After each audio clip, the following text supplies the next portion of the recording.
I've always believed that marriage is like a well-designed system, reliable, predictable, built on solid foundations that can weather any storm.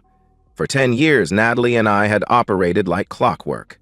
Every morning, I'd wake at 6:30 to the sound of her humming in the kitchen, coffee already brewing, her dark hair catching the early light as she moved around our Portland suburban home with complete comfort. Our life together felt unshakable. I was 34, a senior systems analyst pulling in a comfortable six-figure salary. Natalie, at 35, had never needed to work, something she'd embraced wholeheartedly after we married, channeling her energy into our home and garden. This Saturday morning in March felt no different from hundreds before it.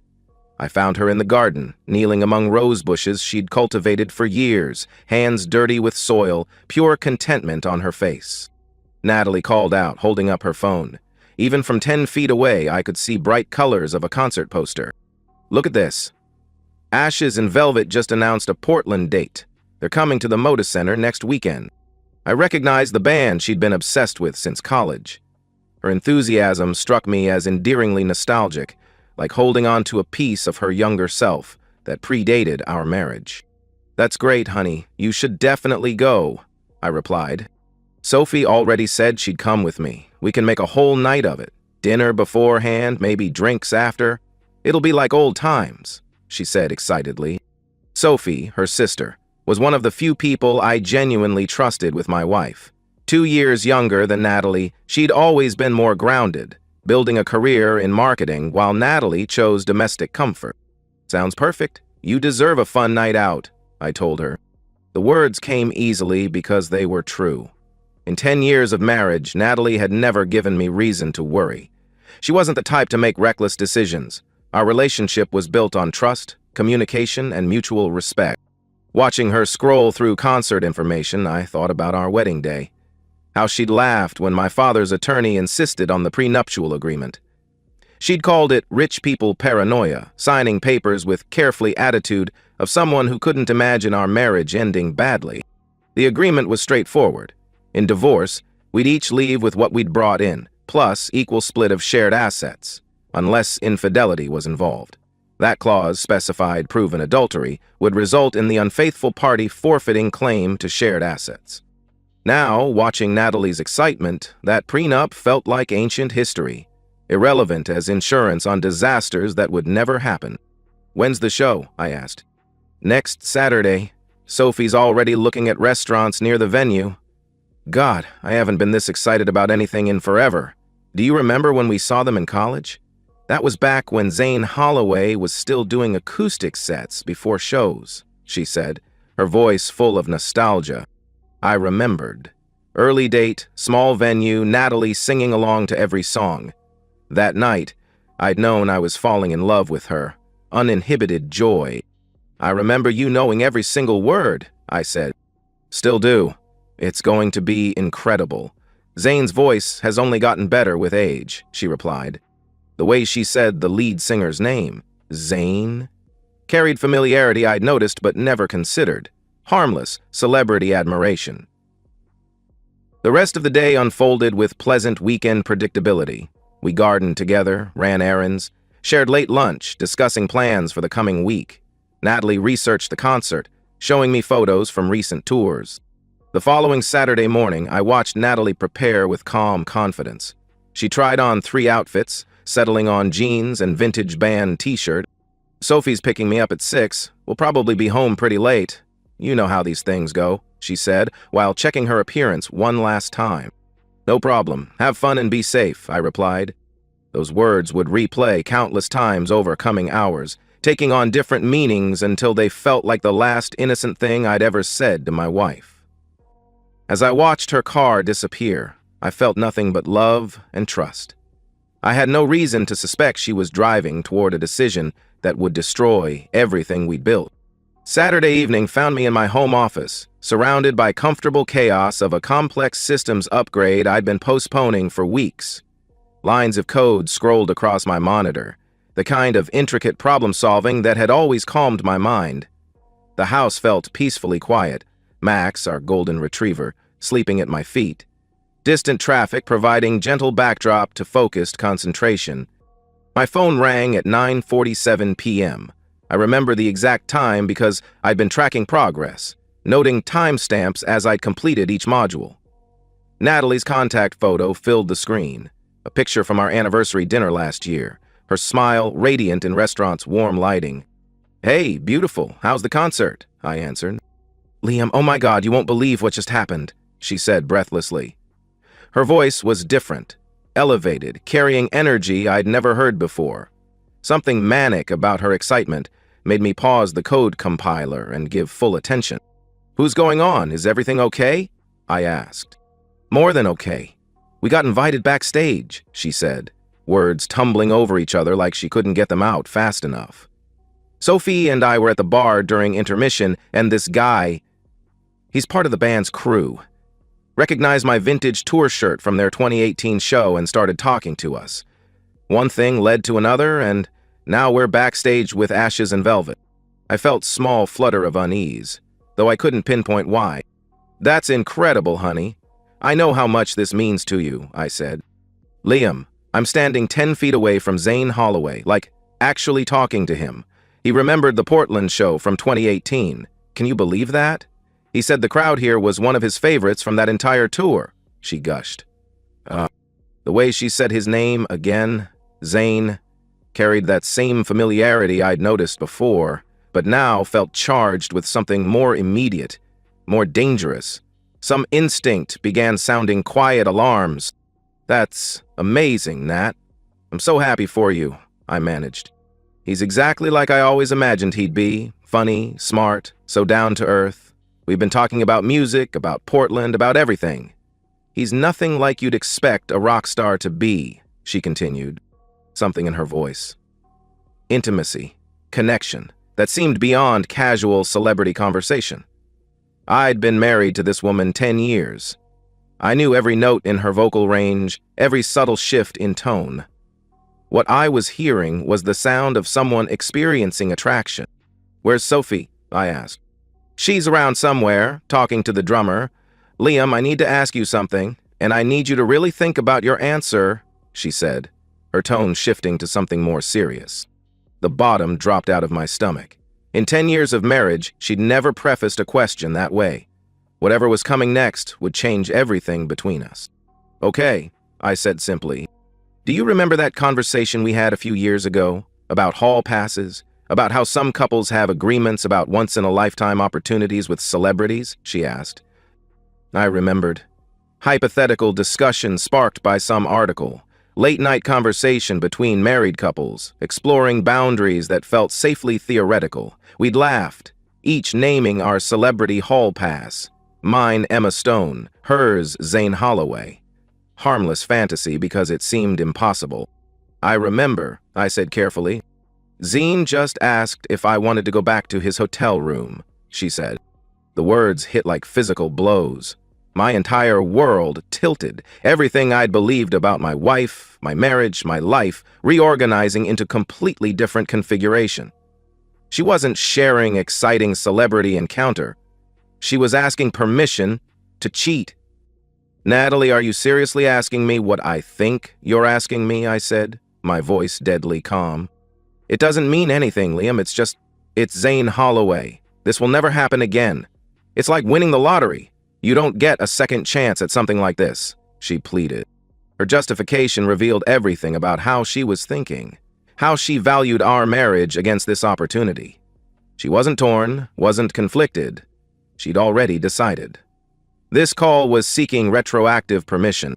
You're asking me to give you permission to sleep with another man," I stated flatly. "I'm asking you to understand that this is bigger than just sex. This is about dreams, about possibilities I never thought I'd have. Please, Liam, please try to understand," she begged.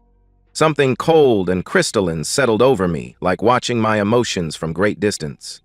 The trusting husband who had answered this call was disappearing, replaced by someone who understood exactly what needed to happen next. "You have 3 hours," I said. "What?" she asked, confusion clear in her voice. "You have 3 hours to decide who you want to be, Natalie. If you go to that hotel room, if you sleep with him, then our marriage is over. When you walk back into our house, I'll either be married to the woman I trusted for 10 years, or I'll be dealing with a stranger who destroyed everything we built for a few hours with a celebrity, I explained with mechanical precision. Liam, you're being dramatic. It doesn't have to be, she started. 3 hours, starting now. Choose wisely, I interrupted. I hung up before she could respond, finger finding end call button with steady precision. The silence that followed felt massive, like moment after explosion when your ears are ringing and the world has been fundamentally altered. At 12:47 a.m., exactly 3 hours after our conversation, I received a 10-second video message from Sophie's phone. The video showed Natalie kissing Zane Holloway in what appeared to be hotel hallway, her hands tangled in his hair, body pressed against his with unmistakable intent. I forwarded the video to Maya Rothman with message, documentation obtained, proceed with divorce papers. The trusting husband who had answered her phone call was gone. The next 2 hours passed with methodical precision of a well-executed code deployment. I moved through my house like a systems analyst troubleshooting critical failure, each step logical, purposeful, designed to protect the integrity of what remained after the breach had been identified and contained. Maya had texted me a list of immediate action items, and I worked through them with the same focus I'd applied to any complex project. First, I needed to secure the physical environment. At 1:15 a.m., I drove to 24-hour Home Depot on Sandy Boulevard, where fluorescent lighting and empty aisles felt surreal given the magnitude of what I was preparing for. I bought new locks for our front and back doors, high-quality deadbolts that couldn't be defeated by spare keys Natalie carried. The elderly night clerk barely looked up as I paid cash, probably assuming I was dealing with security concern rather than systematic dismantling of a marriage. Back home, I installed new locks with steady hands of someone who had performed routine maintenance countless times. Each turn of the screwdriver felt like closing door on the life I'd known. But there was no emotion in the action, only satisfaction of tasks completed correctly. While I worked, I called Maya Rothman again. "The documentation is clear and unambiguous," she told me. "Your wife's behavior constitutes adultery under Oregon law, and your prenuptial agreement's infidelity clause is ironclad. She'll leave this marriage with exactly what she brought into it, which, according to your records, was approximately $12,000 in personal savings and a 2019 Honda Civic." The numbers were stark. In 10 years of marriage, Natalie had contributed nothing to our shared wealth. I'd paid mortgage, utilities, insurance, property taxes. Her contributions had been domestic, cooking, cleaning, decorating, gardening. Valuable in their way, but not financially quantifiable in the divorce she'd just made inevitable. "What about spousal support?" I asked. "Oregon allows for spousal support in long-term marriages, but adultery significantly impacts the court's decision. Combined with her voluntary unemployment and the prenup's language, she'll receive minimal support, if any," Maya explained. "And how quickly can we execute this?" I pressed. "I'll have Jordan Fisk, our process server, ready by 6 p.m. tomorrow. Based on your wife's patterns, what time does she typically return home on Sundays?" she asked. I thought about our routine, predictable rhythm of weekends. "She usually gets back from errands around 4 p.m., but given everything that's happened, I'm not sure her patterns will hold," I said. "We'll position Jordan at 4:30 p.m. If she's not home by then, he'll wait. The key is serving her before she has time to calm down, think strategically, or seek her own legal counsel," Maya replied. As Maya spoke, I found myself moving through our bedroom, beginning the process of packing Natalie's belongings. This wasn't emotional revenge, it was practical necessity. If our marriage was over, she couldn't remain in the home I'd bought and maintained. But more than that, I needed her to understand immediately that her choice had consequences. I worked systematically, filling garbage bags with her clothes, shoes, jewelry, personal items. Each bag represented a year of our marriage, a segment of the life we'd built together, now being dismantled, with the same care I'd applied to decommissioning failed server. Max followed me from room to room, sensing change in the house's energy. When I sat on edge of our bed, my bed now, with one of Natalie's sweaters in my hands, he placed his massive head on my knee and looked up at me with a kind of unconditional loyalty my wife had just proven she didn't possess. "It's gonna be okay, boy," I told him, scratching behind his ears. "It's just going to be different." The dog's presence was oddly comforting.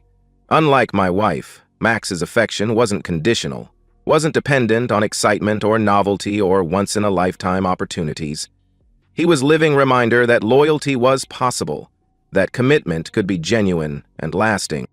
By 3:30 a.m., I had packed 7 large garbage bags with Natalie's possessions. Everything that was clearly hers, everything that held her personal history but not our shared memories. I left our wedding photos, vacation pictures, gifts we'd given each other. Those items would be dealt with later, when legal proceedings were complete. After loading Natalie's belongings, I drove to 24-hour storage facility on outskirts of Portland, where I rented small unit and deposited the 7 bags. I paid for 3 months in advance, enough time for divorce to be finalized and for Natalie to figure out her new living situation. On the drive home, I called Sophie. Went to his hotel room. I tried to talk her out of it, I swear I did. I told her she was making the biggest mistake of her life, but she wouldn't listen. Sophie said when she answered, "Sophie, I need you to understand something. In about 14 hours, Natalie is going to be served with divorce papers.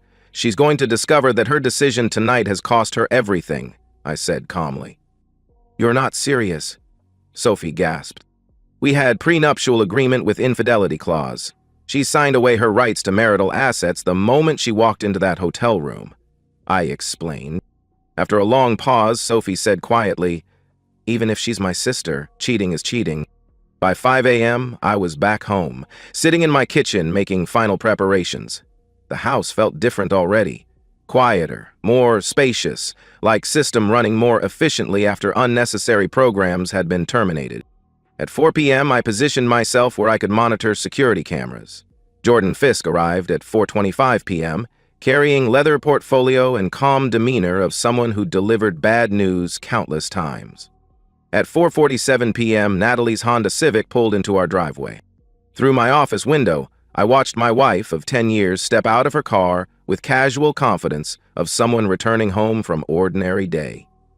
She moved with same easy grace I'd observed that morning in our garden, but everything about the context had changed so fundamentally that she might as well have been a stranger approaching someone else's house. She looked tired but not devastated, rumpled but not ashamed. Her hair was pulled back in messy ponytail, and she wore the same clothes from the night before, now wrinkled and carrying invisible weight of her betrayal. She checked her phone as she walked toward front door, probably expecting to find apologetic text messages from her husband. The sound of Natalie's key hitting new lock mechanism was audible even from my office. Sharp, metallic protest that would be her first indication that something had changed. She tried again, jiggling the key with frustrated determination of someone who believed the problem was mechanical rather than intentional. After third failed attempt, she rang the doorbell. Jordan opened the door with practiced calm. Through security camera, I could see Natalie's face cycle through confusion, concern, and beginning of genuine alarm as she processed presence of stranger in her home. "Mrs. Natalie Brennan?" Jordan asked professionally. "Yes, but who are you? Why are you in my house?" she demanded. "I'm Jordan Fisk, licensed process server for the state of Oregon. I'm here to serve you with legal documents on behalf of your husband, Liam Brennan," he explained. I watched her face transform as the words registered. Casual confidence evaporated, replaced by something closer to panic as she tried to process what was happening. "Legal documents? What are you talking about? Where is my husband?" she asked frantically. "Ma'am, I need you to accept service of these documents," Jordan said, extending manila envelope containing divorce papers, financial restraining orders, and formal notice that her adultery had voided her claim to marital assets. "I don't understand. This is some kind of mistake," she protested. "Ma'am, these documents detail the dissolution of your marriage and your legal obligations going forward," Jordan replied. The word dissolution seemed to hit her like physical blow. I watched her stumble backward, hand reaching for door frame to steady herself as reality began to penetrate her shock. "Dissolution? You mean divorce? But we just had a fight. This is crazy," she said desperately. "What?" She finally took envelope with trembling hands. "I need to talk to my husband. There's been some kind of misunderstanding," she pleaded. "Ma'am, I also need to inform you that effective immediately, You're restrained from accessing joint financial accounts and from entering this property without prior legal arrangement, Jordan continued. During this property? This is my house, she shouted. According to these documents, this property belongs solely to your husband.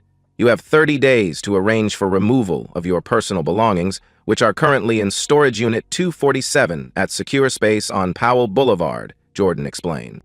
I watched Natalie's legs give out.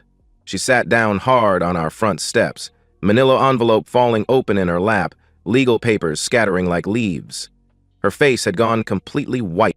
Jordan stepped back into house and closed door, leaving Natalie sitting on our front steps, surrounded by legal documents that had just destroyed her life. My phone rang. I let it ring through the voicemail twice before answering on the third call. Liam, what the hell is going on? There's a man in our house saying you're divorcing me, she said, her voice breaking. How was your night with Zane Holloway? I asked calmly. Silence stretched so long I wondered if call had dropped. When she finally spoke, her voice was barely a whisper. How did you? She started. Sophie sent me a video. 10 seconds of you and him in hotel hallway, making your choice very clear, I said. It was one night.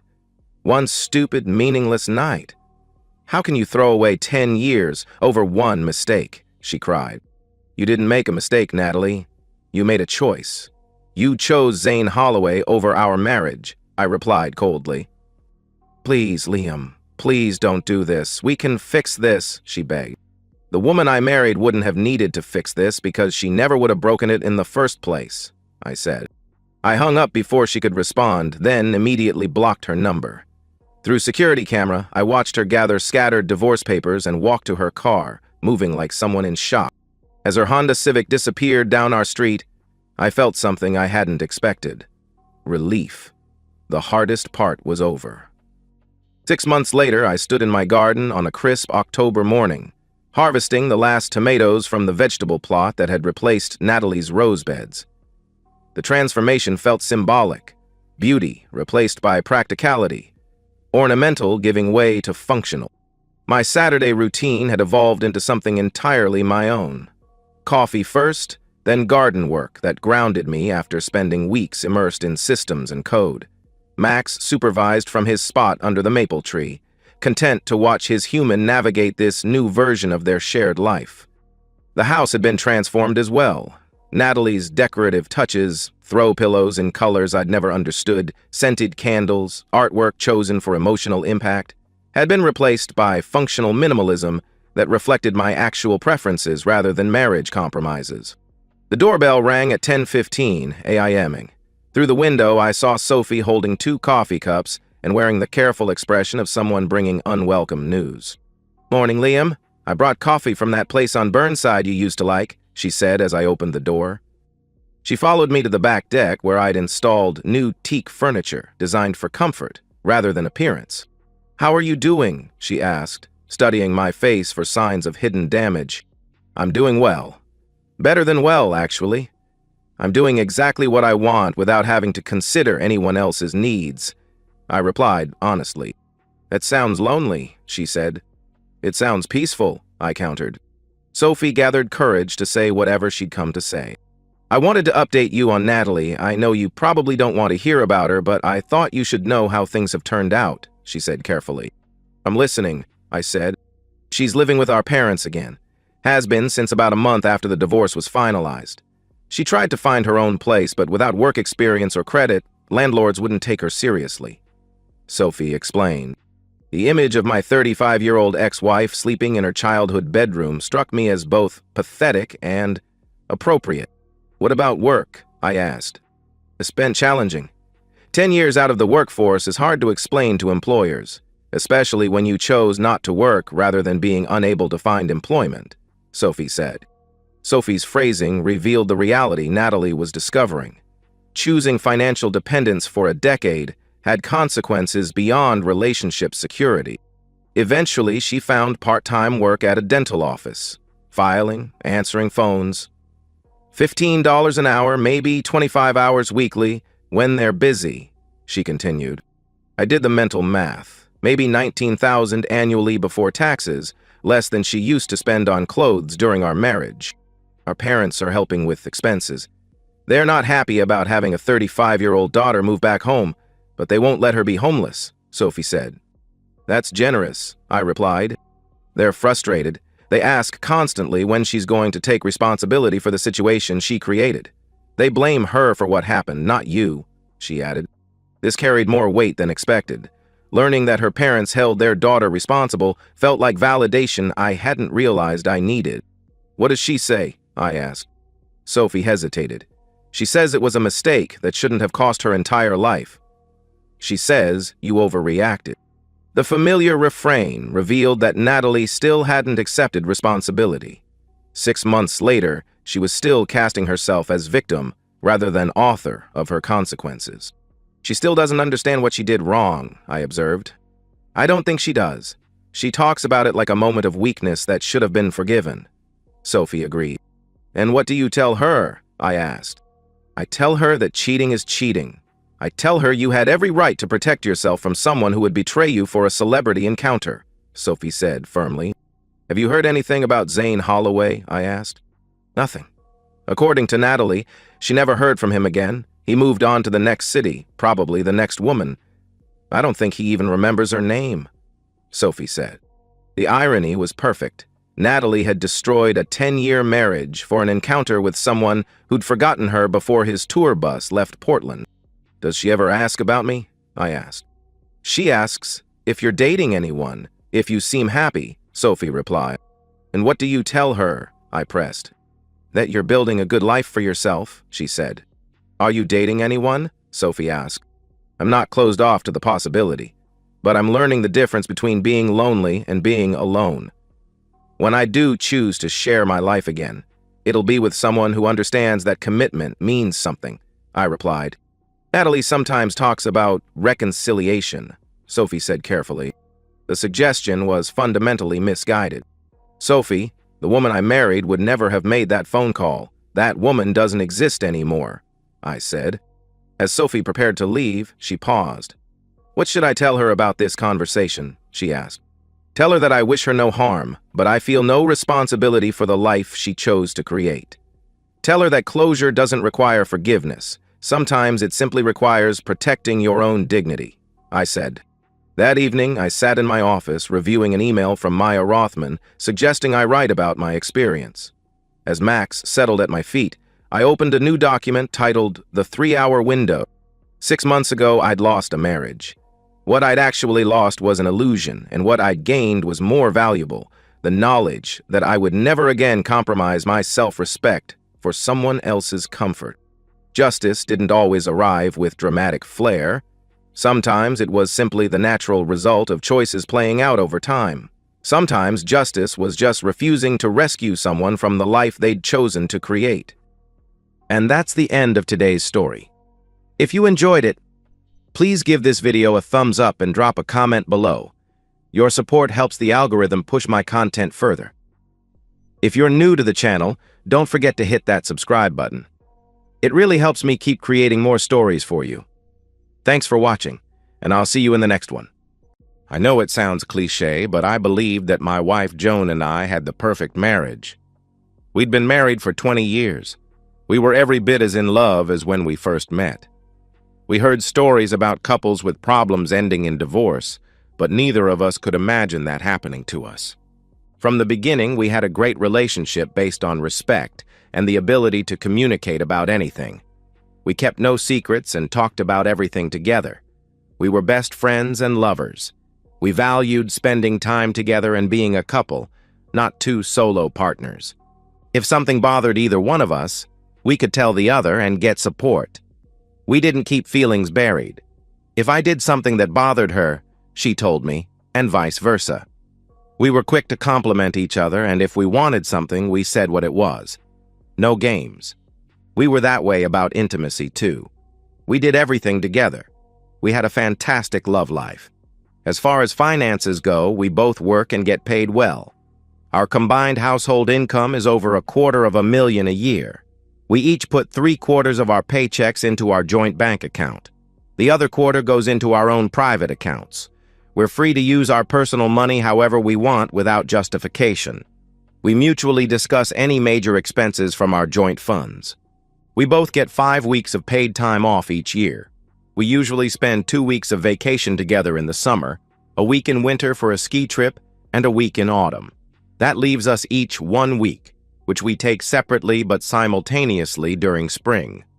We jokingly call this week our sabbatical. Joan usually visits her family or travels with girlfriends. I usually go on outdoor adventures with male friends.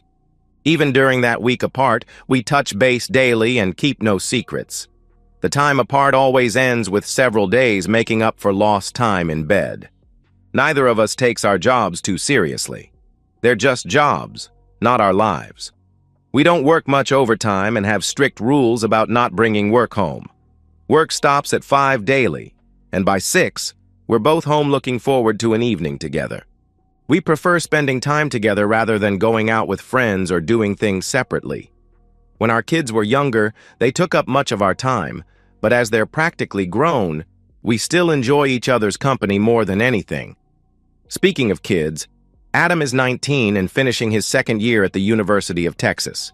Ebby is 17 and a senior in high school with a full ride to UC San Diego. We'll miss our kids once Ebby leaves, but we're looking forward to resuming life as a couple. We've joked about becoming nudists at home and enjoying each other's company in every room to celebrate our regained freedom. I enjoy golfing. Joan prefers tennis. Our income has afforded us memberships at the best country clubs. The funny thing is that we enjoy each other's company so much that I'm her tennis partner and she's mine for golf. Not because we're possessive, but because we're each other's best friends. We go to movies once a week, alternating who picks. We have date night every Friday or Saturday. As foodies, we pick new or highly rated restaurants. I'm into craft brews and cocktails, so we follow dinner with a trip to a great bar. We end date night with dancing at a nearby nightclub. I used to be terrible at dancing. Joan was great about it. She only wanted to dance with me, even though I wasn't up to her skill level. Many men would ask her to dance, but she always turned them down. "I didn't come here to dance," she told me once. "I came here to dance with you." So I took lessons. We went together and enjoyed it so much we kept going. We're now proficient in several styles, from ballroom to salsa and Texas two-step. When we have a date night, I'm proud to spend the night dancing with my beautiful bride. Whenever Joan wants to try a new hobby, like crocheting or painting, guess who she drags with her to class? Me! The irony is that I have as much fun as she does. She's better at crocheting while I excel at pottery and painting. We walk the dog together. We grocery shop together. We do yard work together. We even get mani-pedis together. We do everything together. Well, almost everything. The only thing we don't do together is get our hair done. I get my hair cut at Floyd's barbershop near my office during lunch once a month. For as long as I can remember, Joan has had every other Wednesday off for a spa day, to be pampered, massaged, and get her hair done. We have a big house on a lake, with a pool, a boat, and an RV for luxury camping. We travel frequently. Things literally couldn't be better. I married well. Never have I harbored doubts that Joan loves me and only me. Not once has she done or said anything to make me question her loyalty. Likewise, I've never thought of straying. I'm happy with what I have. Plus, Joan ensures we have great love frequently, which means I have no interest in anyone else. One day, I was feeling under the weather and came home from work in the middle of the afternoon. I didn't find Joan in bed with someone. I found something else that didn't set off alarm bells at first. It just seemed odd. Among the mail was one of those advertising inserts that get stuffed in your box. Usually, I ignore them, but this one caught my eye. It said in big, bold letters, "We miss you." Looking closer, I noticed it was from Golden Sunday Spa, the same spa Joan has been a member of for years, the one she goes to every other Wednesday. According to the flyer, she was a former client, and they were offering a steep discount to come back. Included was an account number and telephone number for a sales agent. Thinking there must be a mix-up, and knowing tomorrow was her Wednesday off, I decided to resolve the problem for her. I called the number and spoke to a polite salesperson named Gwen, who informed me that the account was one of their older, inactive accounts. When I asked what that meant, she said Joan had canceled the membership over 5 years ago. She kindly offered to reactivate it at no charge, with 25% off for 6 months if I signed a 2-year contract. I was confused. Joan went to the spa every other Wednesday. Why would she cancel her membership? "I'm sorry, Gwen," I said, trying not to sound condescending, "but there must be a record-keeping error. My wife has been going to your spa religiously every other Wednesday for over 10 years. I heard Gwen tapping on her keyboard. "That's very unlikely. We have a sophisticated membership system. According to our records, your wife joined in 2008. Does that sound right?" "Yeah, that sounds right. We had just moved to Frisco, so doesn't it show her attendance every other Wednesday?" "Let me see," Gwen replied, tapping more keys. "Sir, are you sure she's been going to this spa? Our records show she came here about 20 times, most often with a guest, sporadically over 3 years, and hasn't returned since 2010. She canceled her membership after not visiting for almost 2 years. That made no sense. I sat there thinking of all possible explanations. Maybe Joan switched spas and never thought it important enough to tell me. "Sir?" asked Gwen. "Is there anything else I can help you with?" "Yeah," I said, as something she mentioned sparked a thought. "You said she usually came with a guest. Would you happen to have a record of who that was?" "We should," Gwen explained. "Guests must show ID and register for safety reasons. Let me see." A few more clicks and then, "Oh, wow." "What did you find?" I asked. "Sir, I probably shouldn't say anything," Gwen replied, hesitating. "I don't want to get in trouble." "It's fine, Gwen," I reassured her. "What did you find?" "Well," she hesitated. "She came by herself the first 2 times. After that, she had the same male guest every visit." The hairs on my neck stood up. "Will you give me his name?" "Sir, I think that's for your wife to tell you," Gwen said, sounding distraught. "Gwen, please, I swear nobody will know where I got the information," I pleaded. "I need to know." Gwen sighed, then said, "His name is Connor Wilkins." "Thank you, Gwen." Connor Wilkins was the owner of Joan's firm and her immediate boss. "Is there anything else I can help you with?" Gwen asked nervously. Connor and his wife Tiffany were among our best friends. They lived just around the corner, and we'd been out together or to each other's homes countless times. Our boys played lacrosse together. Our girls were best friends. "No, that's all, thanks," I said, and hung up. Never had I seen anything indicating something between Joan and Connor. When we hung out, they never disappeared together or seemed overtly affectionate or flirty. It was always Connor with Tiffany and Joan with me, or the women together while Connor and I hung out grilling or smoking cigars. Was it possible they'd been having an affair all this time? Weren't there supposed to be telltale signs of infidelity? I mentally checked the list. Staying out late or not coming home normally? No. We were always together. More concerned with physical appearance? No, she'd always been that way. Changes in wardrobe? More revealing? No, she always dressed fashionably but not in a bad way. Changes in sexual behavior? No, she was just as sexual as always. Change in frequency of intimacy? No, we had made love at least 4 days a week, every week. Becoming emotionally distant? Not at all. We were just as loving and communicative as always. Hiding things, locking phones, emails? No. I knew Joan's passwords, and she knew mine. But if what Gwen said was true and they'd been having an affair, it had been going on for at least 10 years. How would I know what normal behavior was? I racked my brain, trying to think when an affair might have begun. Then it hit me. Almost 11 years ago, Joan had a miscarriage in the 2nd trimester that devastated her. She needed counseling to get back to normal. Afterward, she decided to get her tubes tied to avoid the chance of it happening again. Could that have been when it started? If she was having an affair? What if they were in love? What if they were just waiting until our kids moved out to divorce Tiffany and me? Was my perfect marriage just a sham? I thought about our relationship. I loved my wife unconditionally and was absolutely confident she loved me the same way. You could see it in her eyes. People have commented on it many times. At dinner last month, the server came to me when Joan had gone to the powder room and said, "Your wife loves you so much. You can see it when she looks at you. Her whole face lights up." I told Joan about the comment when she returned, and she kissed me and said she loved me more than anything or anyone. Were we unhappy? I wasn't. I was blissfully happy. Nothing was missing in my life or my relationship with Joan. Was she unhappy? I couldn't believe so. She told me all the time how happy and lucky she was to have me. Maybe she was lucky because I was so clueless I didn't catch on to her affair. Maybe she was happy because she got to have the family she wanted and all the secret affairs she craved on the side. My thoughts went to darker places the longer I sat. I forced myself to stop.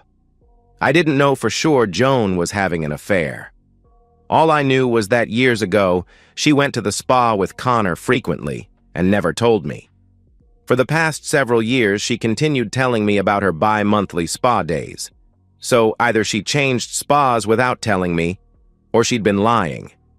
I wondered what else she was hiding. The only other times we weren't together were when she was working, which placed her with Connor and her yearly personal vacation. Was it possible Joan had been lying about where she went every year? Was I that clueless? An idea hit me. I grabbed my phone, hoping I had Tiffany's number. I scrolled through my contacts and found her. I knew she worked from home, so Connor wouldn't be with her. I called, and she answered right away. She was surprised it was me calling. "Is something wrong, Troy?" she asked. "No, not at all," I lied. "I was just thinking about Joan and I celebrating our 20th anniversary this year." "That's right," she said. "Congratulations. Oh, are you planning a surprise party?" "Sort of," I replied. "I thought it would be cool if the four of us went somewhere together, like to our cabin in Colorado for a few days." "That sounds great," she replied. "Connor and I love the mountains. When were you thinking, and for how long?" I checked my calendar for our annual sabbatical dates and gave them to Tiffany. "Well," Tiffany hesitated, "that would work for me, but unfortunately, Connor has his annual hunting trip that week. He does it each fall." Warning bells went off loudly. "Every year?" I asked. "Yeah," she confirmed. "For at least 8 or 9 years. Connor's very picky about the dates, and I can never schedule anything then." "Is that right?" I asked. "Well, you should know, Troy. Joan has that same week off every year. The company shuts down for the whole week, and every employee gets an extra paid leave week. Connor calls it the annual sabbatical." I was stunned and couldn't speak. "You there, Troy?" Tiffany asked, concerned. "Yeah," I said. "I guess that won't work then." I wanted to end the call. "Are you okay? You don't sound good," Tiffany asked. "Is there something you want to talk about?" "I'm fine. I'll see if another time works and get back to you," I lied. "Do me a favor?" "Sure. What do you need?" "I want this to be a surprise for Joan," I explained. "Could you keep this between us?" "No problem." As I was about to hang up, Tiffany spoke again. "Troy, if you change your mind about wanting to talk, call me back. I can tell something's bothering you." "Thanks, Tiffany," I said. "I'll do that." I ended the call and sat staring into space as my world came crashing down. If what I suspected was true, I couldn't see any way to salvage my marriage. I couldn't continue living a lie, being the gullible old. It was unforgivable that my wife had done this behind my back for years. I thought she loved me. I couldn't stand that Joan and Connor had kept this secret from Tiffany and me. That night, I pretended to be sick to avoid Joan. I texted her that I was staying in the guest room to prevent her from catching anything. The next morning, I convinced her to go to her spa day rather than stay home with me. After she left, I sat down and formulated my plan for revenge. My wife's betrayal deserved something special. And Connor, that backstabbing son of a blip, he'd pay too. First, I hired a private investigator to follow them on their spa day. I needed concrete evidence. Sure enough, by evening, I had photos of them checking into a hotel, kissing in the hallway, and exiting together hours later. I also discovered they owned a secret condo together in a neighboring town, their little love nest. Second, I contacted my attorney and began quietly separating our finances. I moved my portion of our joint savings to a new account she couldn't access. I documented everything, including the private investigator's findings. Third, I compiled all their text messages and emails from Joan's phone and computer backups I had access to. They weren't careful. They'd been getting away with it for so long, they'd grown sloppy. I waited until a week before our anniversary. I invited Connor and Tiffany over for a special anniversary dinner, saying I wanted their help planning a surprise for Joan. They came, unsuspecting. When everyone was seated in our dining room, I stood up for a toast. "I want to thank you all for coming tonight," I began, my voice steady. "This is a special occasion, not just because our anniversary is next week, but because tonight is about revelations." Joan looked at me with confusion. "Troy, what's going on?" I smiled coldly. "Joan, remember how I was sick a few weeks ago? That was the day I discovered you haven't been to Golden Sun Spa in over 10 years. The color drained from her face. Connor stiffened in his chair. "I'd like to share something with everyone," I continued, pulling out a tablet. I tapped the screen, and our large living room TV displayed a slideshow of photos, Joan and Connor entering the hotel, kissing passionately, and leaving together hours later. Tiffany gasped, her hand flying to her mouth. "Connor? What is this?" "That's not all," I continued. "I have records of their condo purchases, their secret credit card, and, most damning, a decade of text messages detailing their affair." I turned to Tiffany. "I'm sorry you had to find out this way. I only discovered this a few weeks ago myself." Joan stood up, tears in her eyes. "Troy, please, we can explain—" "Explain what?" I interrupted. "How you've been having an affair with my supposed friend for at least 10 years? How you both lie about your sabbaticals to spend them together? How you came home to me after letting him have you?" Connor tried to speak, but I cut him off. "Don't bother, Connor. I've already sent copies of everything to your company's board of directors, highlighting how you've been sexually involved with a subordinate for years. That's a clear violation of company policy, isn't it? I believe they're meeting tomorrow morning to discuss your future." Connor's face went pale. "You didn't." "I did," I confirmed. "I also sent copies to both sets of our parents, our children, and our closest friends. Everyone will know what kind of people you really are." I turned back to Joan. "As for us, I've already filed for divorce. My lawyer will contact you. I've documented the adultery thoroughly, so don't expect much sympathy from the judge." Joan was sobbing now. "Troy, please, I love you. It wasn't what you think." "Save it," I said. "You had 10 years to come clean. 10 years of lies. Did you really think I wouldn't find out eventually?" I looked at both of them. "You might be wondering about your secret condo. Funny thing, I had the locks changed yesterday and transferred the utilities to my name. I've donated all your belongings to a homeless shelter.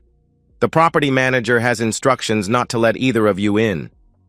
Connor stood up, his face red with anger. "You can't do that. We own that place." "Actually, you don't anymore," I smiled. "The condo is now owned by a trust I established for victims of infidelity. Your little love nest will now house people whose lives were destroyed by cheaters like you." I turned to Tiffany, who sat shell-shocked. "Tiffany, I've arranged for a car to take you home. My lawyer can recommend someone excellent if you need one. I'm truly sorry you had to find out this way." I walked to the front door and opened it. "Connor, I suggest you leave before I do something we'll both regret. Joan, you have until tomorrow to pack your essentials. After that, the locks will be changed. Connor stormed out, cursing. Joan fell to her knees, pleading. Troy, please, we can work through this. 20 years of marriage. 20 years of lies, I corrected her.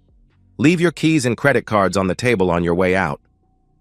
After they left, Tiffany remained seated, tears streaming down her face. I'm sorry, I said softly. I didn't want to hurt you, but you deserved the truth. She nodded slowly. How did you figure it all out? A spa membership renewal notice, I replied. Small things can unravel the biggest lies.